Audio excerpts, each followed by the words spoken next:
We can probably agree that Biden had a pretty bad lackluster night. Like, I don't think. Biden had a terrible night. Hey, hello. What's up, man? Hey, I only have like 20 minutes just as a heads up because I have to go pretty soon. That's perfect. Yeah, because I got to make dinner here pretty soon. All right. What the fuck? Are you always just like making dinner? Around the same time, yeah. Oh yeah, I guess people generally do that, huh? Yeah. Well, I got a girlfriend, so got to fucking make her eat. Jesus. So I thought that Amy Klobuchar and Bernie had the best nights. You really think Bernie had the best night here? I thought Bernie did great. Yeah. Okay. I feel like Amy, I agree with you, Amy, 100%. Amy had an amazing night. I feel like, I don't know if you've had this feeling in the prior debates, though, where it always feels like Amy has really good answers and decent days, but you never see anything in the polls ever for her rising, it seems. Actually, she's risen a decent amount in the last month, I feel like. But, I mean, not enough to, like... Yeah, she has risen, but it's like, it's not like, not enough for it to matter yet. Oh, maybe it will here. We can probably agree that Biden had a pretty bad lackluster night. Like, I don't think Biden had a terrible night. I thought Pete got. I feel like they got him good with the question about his black thing. Yeah, he still hasn't been able to deal with that part of his past. The second half of this, I think, was pretty bad for Pete. You could tell too because he looked real confident that first hour, and then I feel like he got kind of deflated after that. Yep, I feel like he had a really good first hour. I think he had one or two like good responses or something, but in the second half, he just didn't have a good answer for that, and he still doesn't. Anytime he gets asked about like his black police chief or any of that, he never really has a good answer. How can you have a good answer? Here, let me explain my thoughts on. Let me explain my thoughts on Bernie. Yeah, go for it. Because you could tell that he had a strategy going into the debate of. Wait, oh my god, I have my donations and everything muted. I'm so sorry, guys. Thank you, Mouse25. I really appreciate it, buddy. Fuck Bernie Sanders and fuck Michael Bloomberg. Elmo 2020. I don't know what the fuck Elmo is. Did you think you were muted? Oh no, I had like my donations were muted, so I got. Oh, sorry. I see. Okay, sorry. Okay, I'm sorry. Thank you though very much, dude. I really appreciate it. Okay, go for it. What's your thing on Bernie? Okay. So you could tell that he went in with a strategy of not attacking everyone and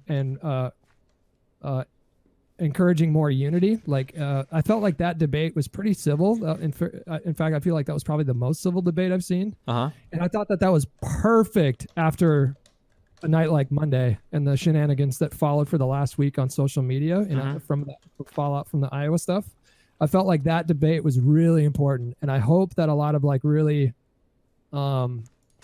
enthusiastic Bernie supporters that maybe are kind of leaning towards Bernie or bust saw what he had to say. Because if you notice, one of the first things he said was, all of us on the stage are united. And I thought that was such a good, smart strategy for him. He just let everybody else go after Pete, and he actually did a pretty good job of keeping it civil. If you notice, he dodged and sort of deflected every time one of the moderators asked him a question that sort of put him in conflict with another candidate. Every single time, almost, except I think towards the end when it came to Pete.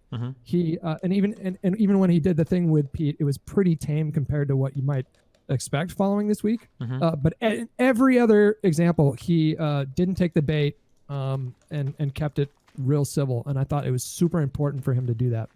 Yeah, I think that for the most part, Bernie did a good job of that. Yeah, that was like one of his out the gate responses, was the idea that everybody here was united and whatnot. Maybe this is something I'm curious about. I actually don't like it as much when the candidates do, maybe in this particular case maybe it's good, but I don't like it as much when a lot of the candidates try to deflate questions that are meant to draw out differences between the two. There was, maybe it was a second or third debate, but it felt like almost every other answer, a lot of the candidates were like, all of us here are united against Trump, all of us here are better than Trump. And it's like, well, sure. I mean, but like, I want to know which one of you is the better of the one of you. Like, this is the primary. Like, you guys are supposed to be differentiating yourselves. Like, I don't want to hear a bunch of people talking about how horrible Trump is. Like, I know Trump is horrible. That's why I'm looking to vote for a Democrat. But I want to know which one of you is better. You know, so that's maybe, I don't know how you feel about that. I feel like, especially now after this week, it was important to. Yeah, after this week in particular, maybe, sure. Yeah. I think that No, I don't necessarily disagree with you, but like I don't hate it when the candidates go after each other with a bunch of passionate, like attacks or whatever. But just after this week, I just feel like this week is such an outlier, and I don't know if they all met up before and like really like talked. Said about they were going to chill. It seemed like they did. It seemed like they all made a pact to to not go too hard, except poor Pete. He got fucking stomped out. Maybe Biden to a lesser extent, but Pete got grilled super fucking hard on a couple things. Oh, and even when Biden talked about Ruth Bader Ginsburg, did you see the CNN tweet? No, what did they say? CNN aired a tweet. Vice President Joe Biden pointed to his role in getting Justice Ruth Bader Ginsburg into the Supreme Court just hours after she said he wasn't her biggest supporter during her confirmation. It was kind of a no. Yeah. I didn't see that one. Yeah. Also, he conveniently left out his role in getting Clarence Thomas on the Supreme Court. Which, sometimes. Which contributed to, yeah. Sometimes I feel like there are answers that people don't go for that are like decent answers. I don't know if they're worried that they don't play for the base or whatever.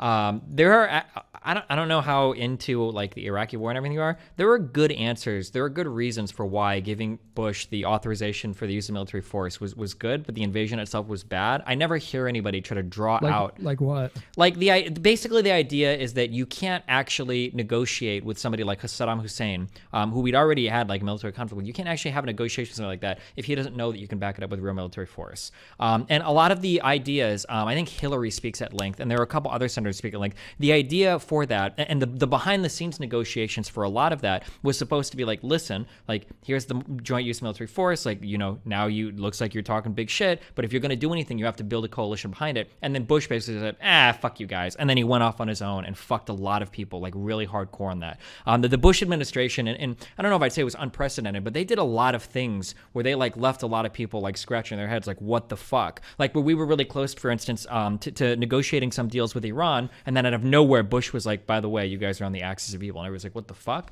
Right. It's probably easier to just say like Iraq war bad, you know? I totally disagree with you there. You totally disagree? You don't think it's important for? No, because I think that the joint use of military force, that whole situation was a policy that was born completely out of fear. Everybody was irrational at that time. Everybody wanted to put on a strong, unified front, and it was just a recipe for disaster as we saw the way that it played out. I don't think that was... Hey, I don't think there's... Even retroactively, I don't think there's a really good excuse for... Even what? That. Retroactive, like in hindsight, I don't think that there's a really good way of justifying maybe. Okay, sure. I disagree. We could have to talk about Iraq later at a later point in time. Another policy that I feel like people could be a little bit more nuanced on that they're not is attacking Bernie over the firearms thing. Biden echoed a policy that Hillary Clinton did during the 2016 primary season with Biden. This idea that you can sue firearms manufacturers. Yeah, I don't like that. Which is insane. That's a bad policy. Yeah, Bernie's been one of the only Democrats that has like a reasonable stance on firearms. Like there are actually like a few issues that almost all Americans are united on. One of those is like closing the gun show loophole. Another one of those is like stronger background checks. Like these are issues that pull at like 90%, I think, with Americans. But that idea of like being able to sue gun manufacturers is so insanely fucking stupid. It would just repeal the Second Amendment as well. Basically, effectively, you would be shutting down like firearms in the United States. If you're gonna go after the Second Amendment, go after the Second Amendment. But don't do it in a way like that, because that would, I mean, like I was telling my chat, there would be thousands and thousands and thousands of lawsuits immediately. Yeah, you would never sell a firearm in the United States, effectively. Right. Yeah, pretty much. Yeah. What were some of the other things that stuck out for me though? Well, share your thoughts. Let me pick. You take notes, so you probably have a bit more detailed. I didn't this time. I get really scared of having it full screen and taking notes, so I play a game in the background. I got DMCA'd once for these, so I'm like super paranoid about that shit. Well, you got DMCA'd for your notes? I got DMCA'd for listening to a debate on stream or whatever. Oh, yeah. Okay. Yeah, so I kind of I play a game in the front, and I'm under Minecraft, just chilling sometimes. Like, I don't know. My chat said that you had the audio going. Yeah, this time I did, and I had it in a little screen in the upper right. I think, Amy definitely had the standout weapon, or not weapon, I just read assault weapons, man. Amy definitely had the standout performance. I feel like Warren was iffy. I feel like Bernie did okay, but I didn't feel like Bernie had like any amazing standout answers. It's pretty much it was just the greatest hits with Bernie, like it always is. Like if you notice, he doesn't really say anything radically different from going from debate to debate, but his supporters would argue that that's his biggest strength, is the consistency. Yeah, it was just the way that he did it, which is what I think elevated this debate performance for me. That political strategy of unity and of basically just of unity, and then avoiding all the traps that they were trying to set for him, because they tried. It felt like every question was some trap for him to go after some other candidate, and whenever his name came up, it was some trap to get some other candidate to go after him. Yeah, maybe. And I thought he weathered that storm pretty well. I felt like this debate performance was exactly what he needed going into. Maybe. Well, I mean, I think at this point, I don't think Bernie really needs to do much. Like, if Biden deflates, like I don't know who a serious contender for Bernie is. Like Pete. Yeah, but Pete can't. If Biden starts to deflate, then a lot of his voters are going to go to Amy, but a lot of them are going to go. But to that's Pete. the thing. Like, Pete can't pull like Hispanics and Black voters. Like, I don't think he can. Like. Yeah, no, I don't disagree, but does Amy have a I don't think so. Diverse coalition? No, it's like Biden and Bernie, both of them, they shared like a coalition of like the diverse voters and kind of like the poor working class people, and either one of those deflating, I think, like massively sustains like the other person. Although at this point, I think Bernie might have a wider coalition with Warren. Yang. Fuck Yang. Nobody cares about Yang. Well, no. A lot of his he's already pivoting towards Bernie right now, and a lot of his voters, you have to assume, would go to Bernie. Sure, yeah, it's true. But Yang is at like such a low support that I'm just thinking of like big players or whatever. Like, if Biden drops out, I don't know anybody else that can pull like the Black and Hispanic vote like Bernie can, unless Pete starts to appeal to those, or unless Amy gets wildly possible, or Elizabeth Warren is like another big swing. I guess it's all wild cards, but. Yeah, I don't know. I don't see Pete being able to get like the Black or Hispanic vote. Do you think with his? No, he would have a tough time. Yeah. There's a lot of like there are a lot of religious reasons for that too. Like a lot of these immigrant communities, there's a really strong emphasis on their Catholicism or Christianity, and that is incompatible with voting for a homosexual. Sure. I still feel like America is in a place where they hate women more than gay people. I'm not 100% sure on that right now, but yeah, no, the being gay is definitely an obstacle, especially for. I don't know. You don't know? I don't know. It's well. I mean, Hillary did win the popular vote, but yeah. Yeah. It's hard to say. Yeah, sure.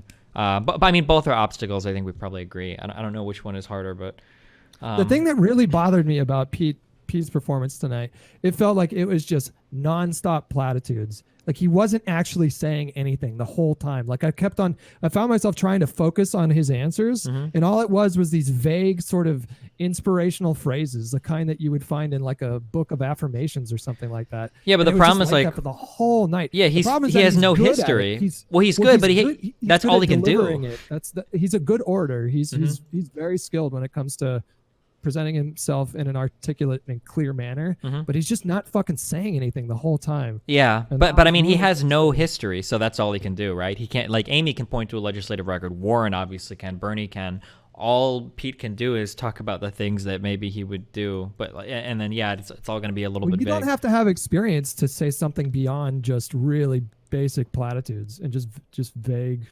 I mean, I guess, but like to some extent, I feel like a lot of people go kind of like the vague platitude route. Like, we don't really hear this isn't like a policy proposal area. Like, anytime somebody starts to get into the weeds on like how they would pay for something or how they would fund something, I feel like those answers lose audiences really fast. I think Amy might have done it once tonight, and I think Biden did. Anytime somebody's like, well, we're going to do that and raise that tax and get 20 billion from there and 15 billion, it's like, okay, no one cares about the numbers. Like, it seems like you can't really talk about like your policy funding like initiatives, you know? I do think for a lot of voters, they want to hear specifics, like specific details, but maybe that's more of a conversation for the general election. Maybe, I don't know. Like, I'm trying to think, like, I don't hear very many like specific policy proposals from almost anybody on stage. Well, you got Yang with his Yang bucks for literally every I was half expecting in the reparations thing, Yang is like, we're giving $1,500 a month if you're African American. Like, I don't know. Yeah, Yang has his policy, his kill shot for every single question. Sure, that was such a weird thing for him to invoke Martin Luther King and then hijack Martin Luther King's message against. He wanted UBI capitalism. To suggest that. Yeah, he was pushing for a UBI. I thought that was really strange. It didn't really line up with what Martin Luther King was all about. I don't think he would have been in favor with a UBI. Yeah. But, yeah. I mean, overall, I thought that was a pretty good debate. I thought everyone was way more fired up.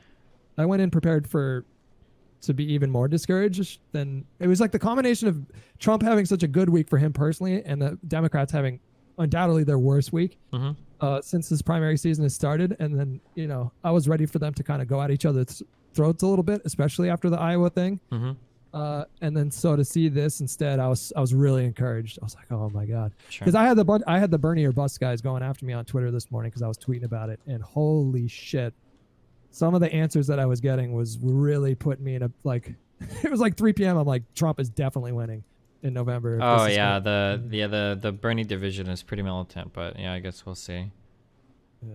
Do you think that this debate changed anything going into New Hampshire? You saw that Pete's been surging a little bit, right? He's up 4 points, I think. Holy shit, Pete had a massive surge. Yeah. It was, I think I saw like 7 or 8 points on the aggregates. Let me check real quick. It was crazy. He went from 14% to 22%. But that was last month, right? I think he's only gone up about 4 points in the last 5 days. Right? Right now I'm only looking at the Real Clear Politics site. So that's from February 4th to February 6th. So in 2 days he's gone from 15 to 22 basically. The 7 point, yeah, and that's on an aggregate. So individual polls have him some way higher than that. Well, New Hampshire's super white, right? Why did I hear something about 60% black people supported? I don't remember. I don't know it wouldn't surprise me. I don't know the demographics of New Hampshire, but I think it is. Okay. And then the week after is Super Tuesday, right? Super Tuesday. Hold on, I've got my whole. So the week after, so Tuesday is. I thought that was next month. I could be wrong on that. No. I don't think so. Actually, Bowie said March 3rd. Yeah, March 3rd is Super Tuesday. Yeah. Okay. So we have Nevada on the 22nd, and then South Carolina the 29th. New Hampshire is in 4 days, and then Super Tuesday. Yeah. So Super Tuesday, Biden is still slated, I think, to like come out ahead in delegates of everybody, like to be in first or second after Super Tuesday, and then I don't know, fighting from there. But Biden could lose ground since then. Biden's debate performance tonight was pretty bad, I thought. It was really bad, and then he's going to have another bad night in New Hampshire. So hopefully that. I mean, I don't know though. Like I want it to hurt him, but also I don't want it to hurt him because I'm afraid that those voters are going to go mostly to Pete. And if that's the case, he's going to have a much easier time. Like, if you're, really are you like a Bernie supporter? Is that who you want in? Yeah. I think if you're a Bernie supporter, I think Biden being deflated almost, I don't know if this is true, but it feels to me like it almost guarantees Bernie. Like, I don't think anybody has a diverse coalition of voters like Bernie and Biden do. Nobody else can pull the black or Hispanic vote like that. So I don't think, like, Biden might tank some, maybe some of his white voters, peel off to Pete, but the black and Hispanic voters don't go to Pete. Definitely not. They definitely go to Bernie over any other candidate, I think. Maybe some to Warren and Amy, but he could still get the nomination even without those voters, just in the primaries. It's possible, especially if there's like what would it be, like a brokered convention where people start wheeling and dealing for delegates, maybe? Yeah. We'll see. I don't know. And then I'm so curious how Bloomberg's strategy is going to pay out on Super Tuesday. This is such a wild card. Is he going for a brokered convention? I don't know what the fuck he's going for, but he's like fuck the first 4 caucus primary things, and he's like banking hard on like a Super Tuesday performance. Like I think people are saying like if Biden doesn't win, or no, I'm not Biden. If Bernie doesn't win, then Bloomberg is like the next likely person to do it. It's like so. It's so crazy. Really? I think that's what even the Benning odds I think have it at right now. Like, wow. Yeah. I mean, I think he doubled his spending the last couple of weeks. Mm-hmm. Apparently he's reaching out to influencers and shit, so maybe we can get some of that Bloomberg money. People with followings of 1,000 to 100,000. He's trying to get them to make like, why you think Bloomberg is the best candidate videos or whatever. Yeah. Which is actually probably pretty smart, but I don't know how effective it'll be. We'll see. Yeah, I don't know. We'll see. All right. Well, I'm gonna get to dinner. Good talking to you. Yeah. Good luck, man. Have a good one. Peace out. Take it easy. Especially because in my personal opinion, airlines, there are a couple shitty things about them. For the most part, airlines seem to I wouldn't say bend over backwards.